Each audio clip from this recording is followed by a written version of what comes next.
Okay. Oh, here. Accessibility, I think, is where dark mode is. Hello, everybody. Just figuring stuff out. This is going to be a few new things. I'm not sure if it's going to work out. All right. I'll explain in a second.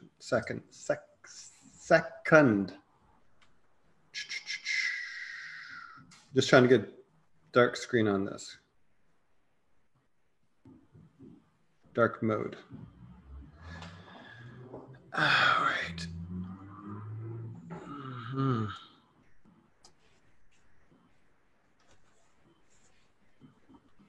Okay, I think I got it. All right. How is that? Bit better? Yes, I can read it now. Okay. So let's see. All right. We are like 3 minutes away. We'll start the show soon. Hello, everybody. Thank you for joining us. Nobody. That's awesome. But we're live. That's okay. We're talking to each other. And I'm trying something new. That's why we got each other. Yeah, that's the whole point, is so that we're not shouting into a void, right? All right. So this is what's going on right now. So I now have an official clock timer, which is like an older dead phone for the most part. It doesn't hold a charge. So hopefully it'll last 3 minutes. Okay. And I've still got my camera that I was using yesterday, my phone that I was using yesterday for the camera. But instead of it being directly connected to Zoom and then kind of messing up with the audio coming from the computer, which is what this Snowball has to do because it's USB, it doesn't connect to the camera. What I now have, good morning, David. What I now have is this camera. I set up some software so there's now an IP webcam, which is just the local Wi-Fi network. So if the quality is not quite there, then I still have to figure that out a little bit. Okay. When I'm looking at it in my Zoom screen, it does look a little bit laggy and pixelated. Is that just me or is it you too? Like, are you seeing that too? Your video? Yeah. It's a little bit laggy and pixelated. Okay. Do we want to go back to gallery view? Yeah, sure. I like gallery view because my favorite part, I think the feedback is the two views work well, but in gallery view, I really like it because when you're talking, I know the camera's not on me, and then I can kind of relax a little bit, kind of read ahead with maybe what we were thinking of talking about a little bit, check out the comments a little bit, which isn't such a bad thing to have on camera, but it's a little bit. How did you set it up so it's just the two video? Do you pin the video or spotlight the video? Oh, what you have to do. Are you the host right now? I am. Okay, good. So click on the up arrow next to video. Give you ability to share. Yeah, thank you. Got that now. Click on the up arrow next to the video, and it should say the 3 dots. No, yeah, I don't know, 3 dots or something like that. Wherever it shows where you show video, and it should have an option to not show or to show non. To show. Actually, on mine it's at the top. Dismiss. We'll be right with you in a moment. At the top, does it say total non-video participants? Pardon? Does it say, like, are you, what view are you on? I'm in gallery view. Okay. And what's our objective right now? I was trying to do gallery view with just the two of us. Right. Good. Okay. So at the very top in the middle, what do you see? Anything about non-video participants? It says live on custom streaming service. That's it? Okay. When you go down to where you show or hide your video, is there a little arrow or dots for video settings? Here, I'll see if I can do it. Video settings. Hide non-video participants. Yeah, you have to get to your video settings. Got it. Is it done? Done. It's done? Okay. Okay, so now we're ready. We're ready. Okay, hold on. All right, everybody, patience. Chill, man. It's the worst thing. Don't ever tell somebody to chill. It doesn't work. I know that from experience. All right. Story? No story. No story on that one. Just experience. Oh, hold on. Wait. You've allowed me to share, but I am not sharing. So hold on. Great. We're going live. Okay. This is only episode 60, so we're still figuring it out, everybody. Yeah, still figuring it out. That's a life quote you can do with us. Throw it up on Instagram somewhere. There we go. You've tuned in to COVID Marketing with Brent Kobayashi and Arthur Tutt. The show to support small business not just to survive, but to thrive. That's right. We are live with COVID Marketing episode number 60. The show to support small business. Hold on, I got it. Hold on. You say it. The show to support small business, not just to survive, but to thrive. Thank you. Week daily at Eastern Standard Time, 11:11. Holy cow. I'm like talking in Yoda speak now. If you have questions on marketing, business, or whatever, you let us know in the comments. I got to get through this really super quickly because quite clearly I am not quite got it together yet. I'm Brent Kobayashi, president of Kobayashi Zeitgeist, a marketing agency here in Toronto, Canada. And with me is Mr. Arthur Tutt, marketing specialist at the KZ, because we are an international company. We say it both ways. All right.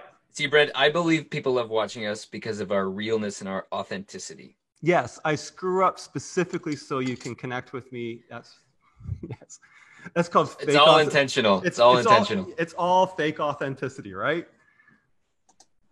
Why not? I'm sure actually, it's marketing. People seek that out. Like if you're going to shoot an ad or something like that and you want it to be authentic, it's probably, I know that many advertising briefs are, let's make this professional shoot that we're doing look authentic. And then they put in stuff to make it look authentic. So today, that was such good cappuccino. Everybody who's watching, you need to come down to the office once we're getting going, and there'll be cappuccinos for everybody. Rich is like an amazing cappuccino maker. So today we're continuing about creating video, specifically video that you plan to use in an ad campaign. We're mostly focused on Facebook. We might go somewhere else, at least at the moment for this show. If you want to check out what we covered last episode on this topic, jump back to episode 48. We'll put it somewhere in the show notes, or whenever we cut this down, we'll link it up. And today, Arthur, I believe we want to talk about the do's and don'ts of setting up your ad campaign video. Yeah, so this whole episode is really going to be on how to plan your video and what to do with your video. But really, this is going to be a more advanced episode. I feel, getting into some of the more specifics of how to really fine tune and refine your approach. Nice. And for all of you who love listicles, we're going to go into the 3 do's and don'ts of your video campaign. That became such a huge thing, was the listicles, because it had to be specific. I want the 7 tips, the 3 tips, the 3 do's and don'ts, all that kind of stuff. Anyways, sorry. Blowing up. Well, so our first listicle here. Yes. So we're going to be talking about the do's and don'ts of orientation, also known as aspect ratio with video. Sounds interesting. And so we're going to be talking about the format, but also the orientation of the video. Yeah. Okay. Go for it. So what do you mean? All right. So I think most people know like when you're on YouTube and you're watching a video, it's typically going to be a widescreen video. And when you're scrolling through your Facebook feed, you might see a square video. It might also be a wide video. But then when you go to watch a story, like a Facebook story, an Instagram story, then it's going to be a tall format. So in brief, like the three main formats that we're going to be seeing here is going to be square. So that's like a 1-to-1 ratio. There's going to be wide, which is 16:9, and then tall, which is the reverse, which is going to be 9:16. Gotcha. So if you have people talking with you in those terms, that's what they actually mean. Square, doing it this way, the way you often consume your, say, email or something on your phone, doing it this way, which is how you consume usually the YouTube videos. TikTok is the vertical one. Stories, typically the vertical one. Right. And so that's something when a lot of people, when they go to film something, typically are going to default to a wide format, which then it's almost actually age specific, because I grew up with the wide format. That's the only thing you did. You kind of had it squished in when it was the 4:3 TV format, as in 4 inches across by 3 inches high. That's what the ratio is, not specifically the inches.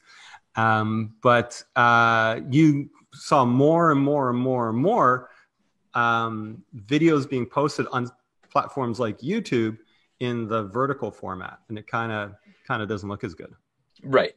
And so that's one of the issues here is to, like, if you're looking at video from a broader picture, like let's say you want to go all out with your marketing campaign, right?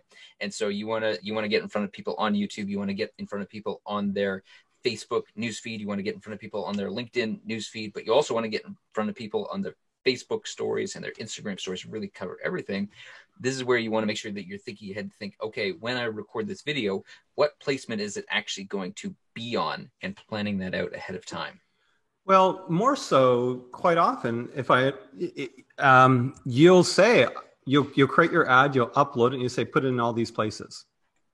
And, I'm going to throw it on Instagram. Yeah, I'll throw it up on stories, and I'll throw it on Facebook. I'll throw it on Facebook stories.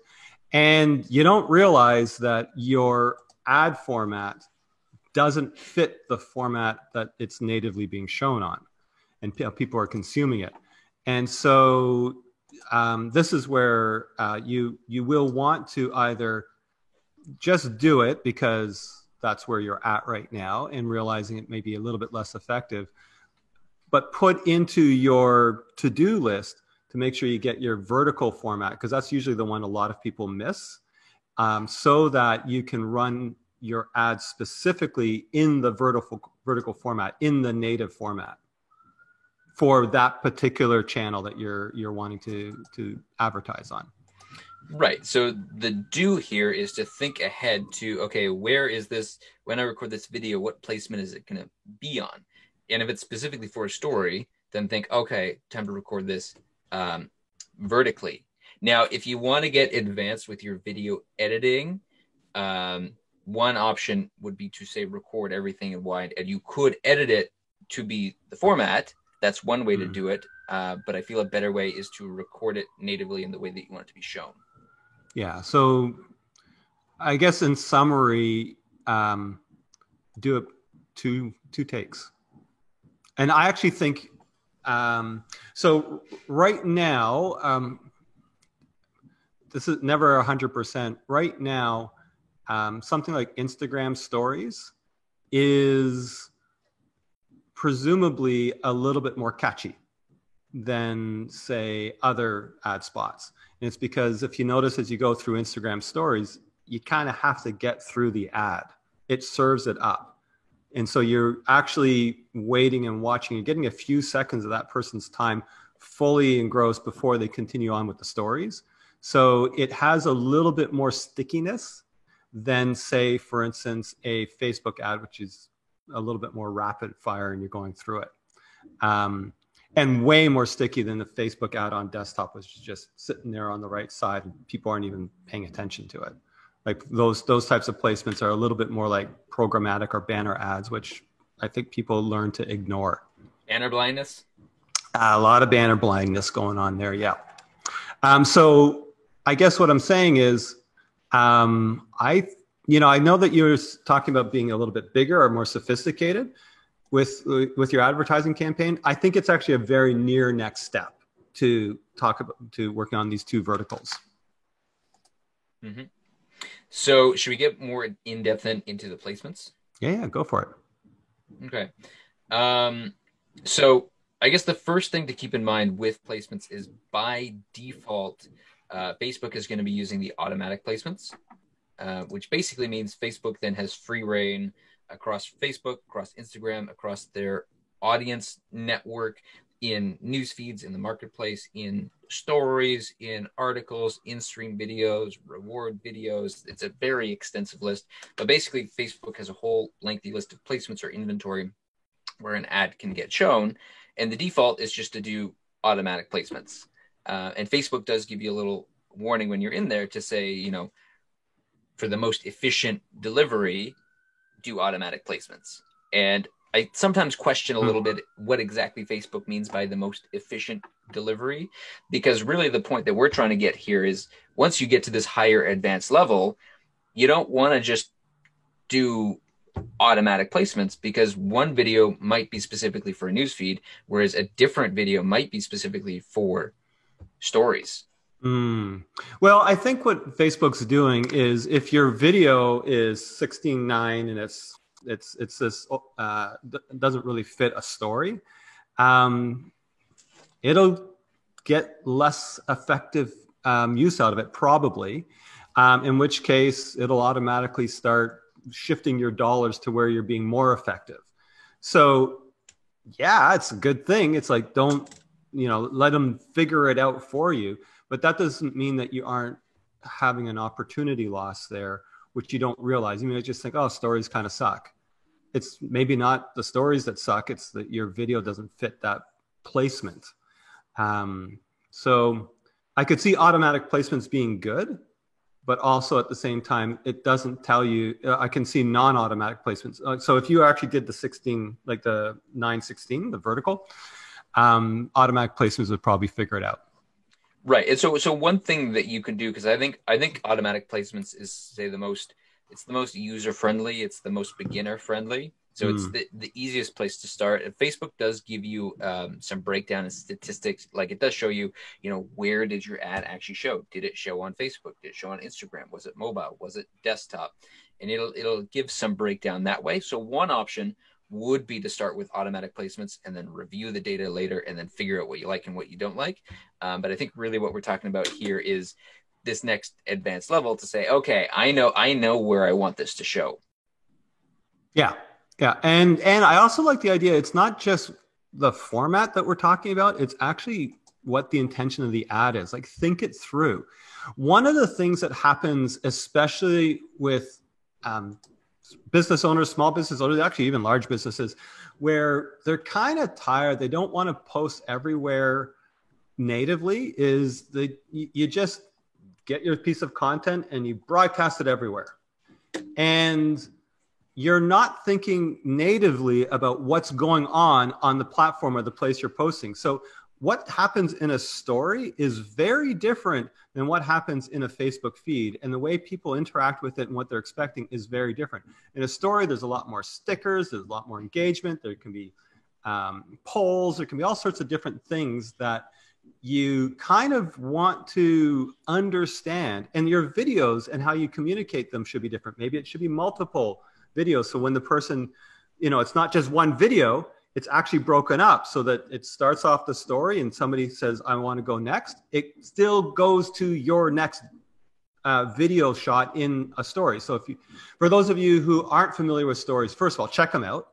But when you check them out, you'll notice that the idea of a story is you upload, a part of your day, and then another part of your day, and another part of your day. And when somebody's viewing that, they see that part of your day or whatever it is, they tap next, and it goes to the next part. Tap next, goes to the next part. It's not really tapping next, it's tapping on the right side of the screen, or just auto flows through it. And you can do that with ads too. But if you shoot your video ad and it's just your video ad, then when they tap next, they're just off your video ad, rather than the possibility of having what would be the next thing for people to see. And also, you can do things like encourage people to swipe up and engaging you further. We're getting a little bit too deeper in terms of what we're doing here. Sorry. But you want to jump in? The simple point is, you're starting to learn how to be native with your advertising, and that's partially format. Should we jump in real quick and just show what the placement options look like? Yep. Let's go for it. And what do you mean by placements? So actually, you've already said that. Yeah. So on Facebook, what are the different places they can go? So right now we're in the ad set level. If you remember from before, we've got the campaign level, the ad set level, and then the ad level. So the placement is chosen at the ad set level. And you can see that the default option, Facebook recommended, is the automatic placements. And here in this case, we've got the manual placement selected. And so what that lets us do is it lets us choose the device. Do we want it to be mobile? Do we want it to be desktop? We can choose the platform. Do we want it Facebook, Instagram, Messenger, audience network? So you have a lot of different options there. And then this is the list of all of the specific different placements. And there's too many here to go through in too much detail, but you can see. So for example, what we have done here is we've said, okay, we want manual placements. It's going to be on mobile. It's going to be on Facebook only. And it's only going to be the Facebook newsfeed. That was the decision that we made here for this specific ad. Now, let's say you felt your audience was more Instagram based. You could say, okay, I don't want Facebook. I just want the Instagram newsfeed. There's other placements like the Facebook Marketplace, the Instagram Explorer. There's one option specifically for stories. So if you know, okay, this is just going to be a tall video. And just for reference, so Facebook gives you a little shows you what it looks like, right? So you can see when you're looking at stories, you've got the tall. When you're looking at the Facebook newsfeed, you can see it's more of a square photo that has some text around it. And so this gives you a sense of, okay, what does that placement actually look like? In-stream would be closer to YouTube when you're watching YouTube videos and there's an in-stream video that pops up. Right in the middle of it. Yep. Facebook search, Messenger. So these are ads that show up in your Messenger inbox, in article, apps, and sites. So Facebook also has an extensive audience network as well. Yeah. So, I mean, the equivalent of this is if I were to put an ad, I'm going to talk to my generation now. If I were to put an ad in the Yellow Pages, it shouldn't be the same as a postcard that I deliver through mail. And it shouldn't be the same thing as what's on a billboard. And it shouldn't be the same thing as a flyer I put up, at the local metro. Like all of those things are different formats. And you might have similar content in it, but you would format it differently and you make it like, I've seen so many billboards where that's basically what they did, and you can't read it because it's so freaking tiny. Yeah. I know what you mean. So you have to, when you're doing these things, sure, you can let Facebook figure out what actually works for your ad, but you want to think, where's this ad going, and how can I maximize the attention that I'm doing there? Because otherwise, you're just throwing away a few pennies, dollars, and not focusing and not actually taking advantage of what's going on there. If something's going on in Marketplace, are you doing an awareness ad in Marketplace? Sure. Are you selling something specifically? That's what they're looking there for. That might be a little bit more interesting. Yeah, and the other one to point out as well is by default, it includes the audience network, which again is a little bit vague what that includes. Mm-hmm. But one of them is what's called a reward video. And this is basically when people are playing a video game, there's an option to earn rewards in the game by watching an ad. And so again, I feel like, as with everything, there's a way to optimize. So you could make an ad that was perfectly optimized for people in the midst of playing a game that speaks to those type of people in that headspace. But in general, chances are your potentially your ad could fall on deaf ears on that space because they're like, I'm trying to play my game here. Yeah, I mean, they're trying to play the game. They're doing it for a purpose of this. Your numbers are going to be a little bit skewed because I need to watch this reward video for this. I've been through those reward videos, and you know what I do? I just put my phone down and I don't watch them, right? I'll do something else. I'll talk with somebody else. It's like, oh, this thing is going on here. Sure, there's some visibility, and depending on the campaign that you're doing, maybe it's more like a mass media awareness campaign, but you're not necessarily getting the highly engaged audience that you think you might be getting. And so this is where it'd be interesting as well, because you have the option to break it down and choose specific placements. If you wanted to get really, really in-depth and analytical with this, you could set up a number of different campaigns. And again, we talked about UTM parameters before, and this is where that gets really important. Set up a whole number of different campaigns specifically targeted to each placement, and then see how your ad performs in that placement. Yeah. And then you have some real data, so you know what's working, what's not. For sure. And also dig into it. Like if a reward videos is the thing you want, keep in mind that the person is in the middle of playing a game, probably maybe even like, I've had a stressful day, I just want to check out, all that kind of stuff.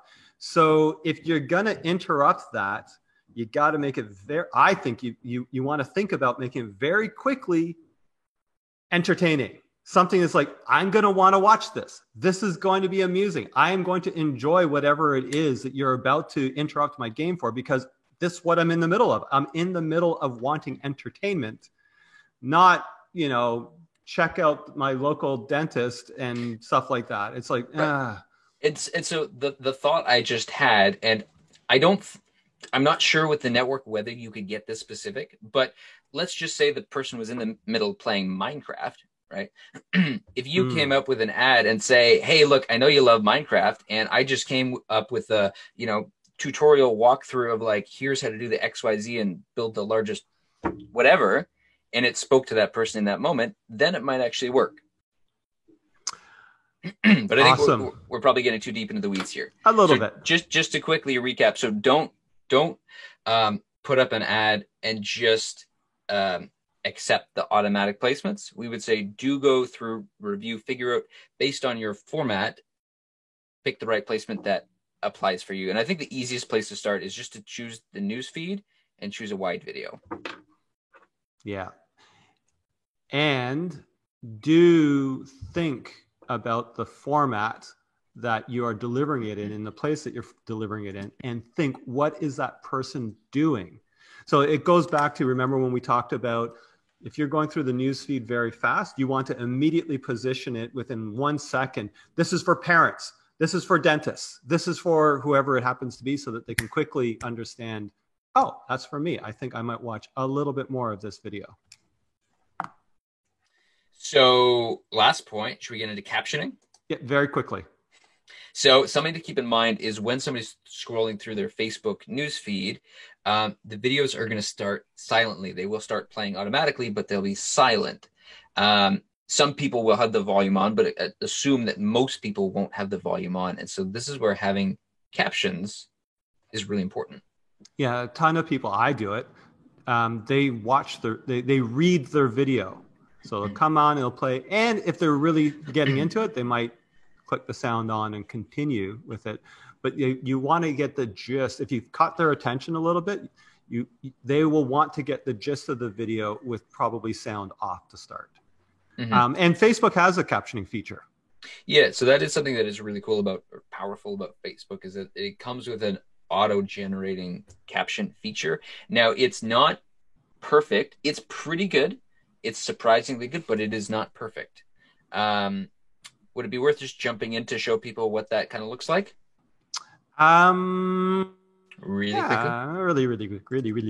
quickly. All right, let's jump back into. And the point of the matter is, don't actually go too quick with boosting your campaigns. Like before you add your captions, check if your captions are correct. Like, don't rush through this part of it. Yeah. I'll say that two ways. One is, if you're not going to get to it and I'm not going to add my captions, and you get into delaying by weeks, just go for it. I believe. But you want to check this one off first as you go through your process. And so get the captions going and then start boosting it. Right. And so here, just as an example, so here's one of our videos, and you can see it playing with captions. One actually a little detail to keep in mind as well is because sometimes people will put banners at the bottom of their video. Just be aware that when you put in captions, they by default go at the bottom. So if you have logos, if you have banners, if you have text that in the video you've edited to be there, those may clash. Just to be aware of that.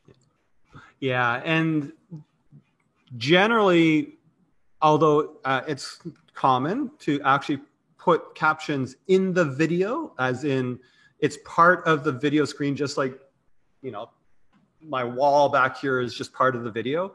The captions that Facebook adds are actual text captions. And that's actually good because it's actually a lot more accessible. It is more than just visual reading. You can actually extract the text, and you can turn them off and on, so people can turn them off and on. So from an accessibility perspective, it's actually better to use the caption. And just to show real quick, so once you've got your video up, you got the three dots beside it, and you just edit post. And from within the post, one of the options here is subtitles and captions, recommended. Mm-hmm. And there's an option to auto-generate. Once the captions have been generated, you can review and edit, which means you can go in to the actual text editor once this very slowly loads. You got way too many tabs open, dude. This is after I closed a lot. Uh-huh. But so from here, the video is going to open, and then you see they've got time-stamped pieces of text. And so this is where you can go through and you can manually edit as necessary. Very sweet. Very, very, very sweet. Very slick. Yes. And yeah, as I said, Facebook is pretty good by default at auto-generating captions, but it is not perfect. So do go through and check them. I recorded a little while back a video about Oliver Sacks, and I'm not going to say it live on the air, but Facebook had misinterpreted what I said. All right. Facebook has a dirty mind. Okay. Actually, I saw one too recently where somebody tried to say headline, and the auto caption came out and said Hitler. I was like, that seemed like a bit of a stretch. All right. Dirty mind so and yes, perhaps a fascist. Dirty mind and fascism. Awesome. Good. Okay, so what are our do's and don'ts? Let's summarize them, and then we're good.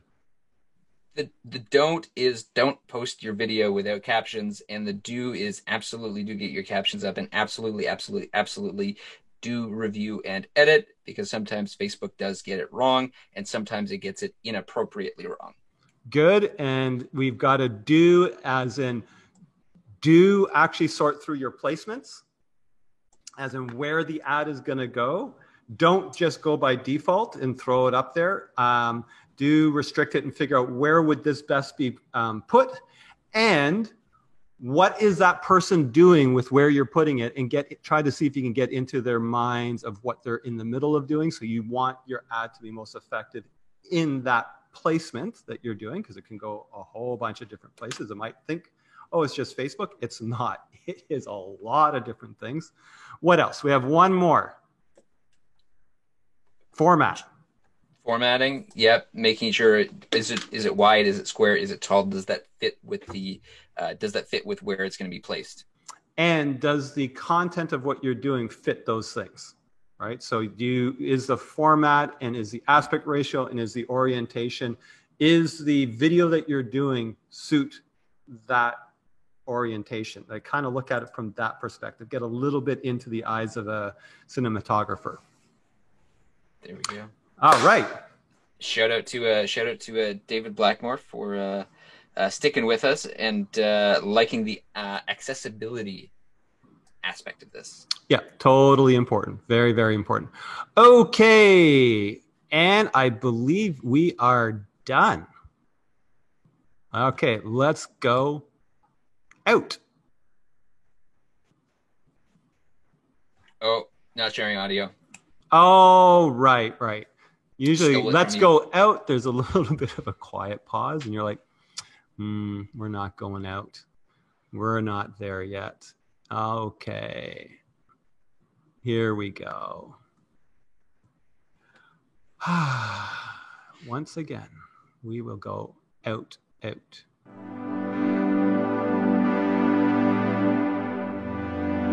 You've tuned in to COVID Marketing with Brent Kobayashi and Arthur Tutt, the show to support small business not just to survive, but to thrive.